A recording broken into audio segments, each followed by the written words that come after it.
Mads Pedersen se hace fuerte ante Corbin Strong y recupera la maglia rosa en el Giro de Italia 108. Top, y arrancamos estos 10 minutos de contrarreloj individual con el análisis de las noticias más importantes del mundo del ciclismo de ruta. Hoy, 11 de mayo. Y lo hacemos con la etapa número 3 del Giro de Italia, que nos ha dejado varias noticias muy importantes. La primera de ellas, cambio de líder en la tercera etapa, en un sprint en el que Mads Pedersen tuvo que luchar hasta el último metro para lograr doblegar a Corbin Strong, el corredor del Israel. Se lo puso muy difícil, pero al final el danés consiguió el objetivo. Magnífico el trabajo de los latinoamericanos y sobre todo el de Luis Aular, que en 2 etapas ha hecho 3 posiciones, 2 veces tercera posición. Vamos a analizarlo a continuación. Comencemos cómo quedó la etapa en el día de hoy, con ese primer lugar de Mads Pedersen, seguido muy de cerca por Corbin Strong. El tercero volvió a ser el venezolano del Movistar, Luis Aular, y el cuarto Brandon Rivera, el colombiano de Ineos, que sorprendió por esa cuarta posición, y a partir de ahí una serie de corredores italianos de diferentes equipos que estuvieron luchando por intentar hacerse con la etapa. Pero lo importante fue cómo se cocinó la victoria de Mads Pedersen. Si bien se mantuvo una fuga bastante controlada por parte del líder Trek, del equipo del Bahrain Victorious, incluso del Ineos, la diferencia nunca llegó a ser muy complicada, y como suele suceder en este tipo de carreras, cuando se iba a iniciar prácticamente la última de las ascensiones, muy dura para ser un puesto de segunda categoría, la verdad es que tenía rampas muy complicadas y los propios corredores la hicieron aún más dura en ese proceso de selección que habían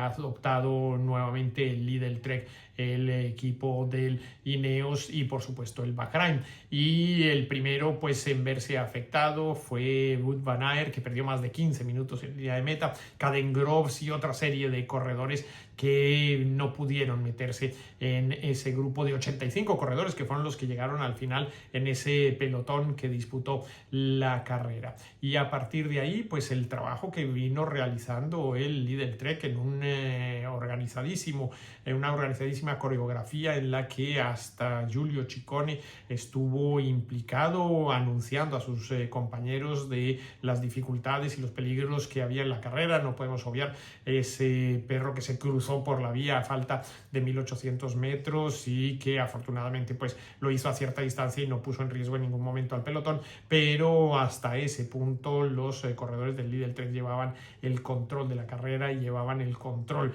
de lo que estaba sucediendo en todas y cada una de los escenarios en esta tercera y última etapa de la disputa del Giro de Italia 108 en tierras albanesas. Así que al final fue Matías Vacek, el corredor que le permitió a Mads Pedersen iniciar de forma prácticamente limpia y sin ningún tipo de oposición el sprint, cuando por sorpresa empezó a evolucionar muy rápido Corbin Strong, el corredor del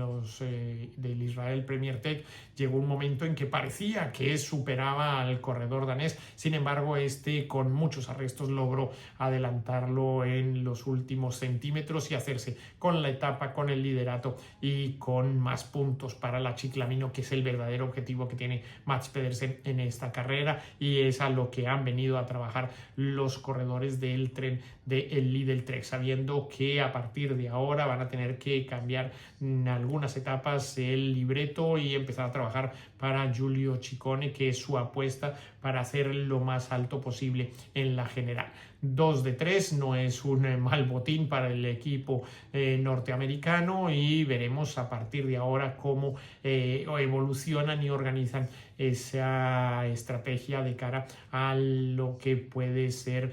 favorable a Giulio Ciccone. Otro de los equipos que ha trabajado muy bien es el Ineos, hoy con ese percance que tuvo Egan Bernal, que tuvo en algún momento un susto y pues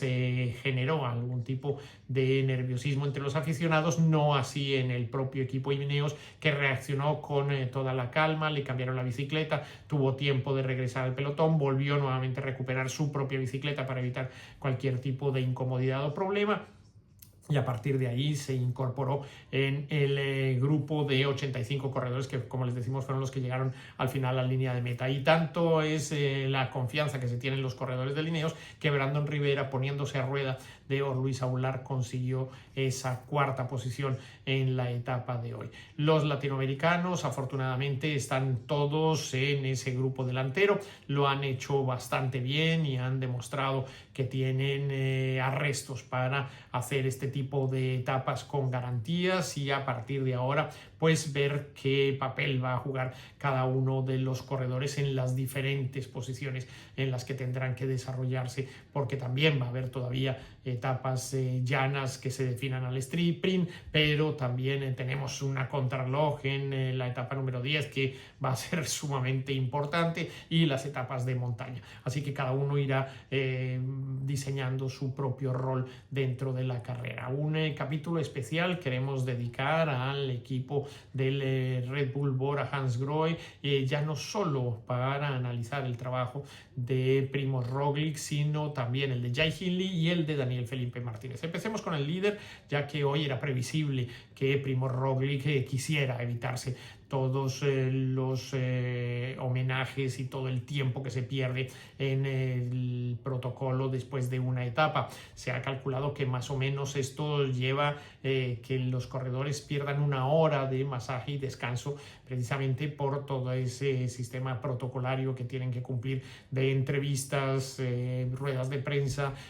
podium, camisetas, etc. Y esto quería también el equipo evitarlo en los próximos días, y ya se consiguió el objetivo, que es dejar a unos cuantos segundos a los principales favoritos de otros equipos, sacarles una distancia prudencial, y a partir de ahora dejar esa responsabilidad de la maglia rosa de momento en otros hombros, en este caso el de Mads Pedersen, y a 9 segundos ya está en una posición mucho más tranquila, pero sigue siendo el hombre a batir, Primož Roglič. Un trabajo también muy positivo el que ha hecho Jai Hindley, ganador ya de esta carrera, y que es el lugarteniente de Primož Roglič en estas primeras fases, y el que verdaderamente se ha convertido en la mano derecha de Primož Roglič, que es Daniel Felipe Martínez. Ayer con una actuación fabulosa en la contrarreloj, en ese puesto 14, hoy ha hecho nuevamente gala de su sacrificio, de su capacidad de llevar el control de la carrera, y ha llegado en ese grupo junto a su líder, y está a 1.27 de la clasificación general, teniendo en cuenta que en la primera etapa había perdido 1 minuto 7 por haberse descolgado en esa situación que se presentó en la última de las 2 subidas de tercera categoría. Hoy estaríamos hablando de que Daniel Felipe Martínez podría estar en la posición número 4 de la clasificación general, teniendo muchas opciones de ser ese lugarteniente, ese hombre fuerte, ese hombre de confianza de Primož Roglič, y aparte de eso tener una muy buena posición en la clasificación general. Pero de momento hay que ir paso a paso. Ahora tenemos un largo y complicadísimo paso desde el puerto donde terminó la etapa hasta el tacón de la Bota Itálica en Brindisi, porque el martes comienza la etapa en Alberobello, bajará hasta Lecce. Todo esto sucederá, como les decimos, en el tacón de la Bota Itálica, y no es menor ese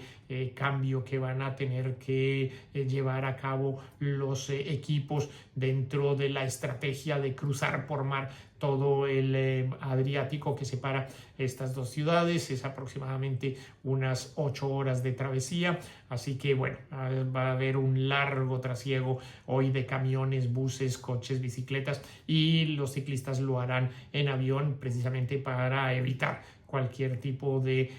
alteración de la situación que les pueda perjudicar en la hora de la salida el próximo martes en Alberobello. En cuanto a los equipos, pues la verdad, salvo las desafortunadas situaciones que se presentaron en la primera etapa, todo ha ido más o menos bajo control. Veremos cómo comienza este día de traslado más que de descanso en las piernas de los corredores, que mañana tendrán que de alguna manera también con lo opuesto, hacer sus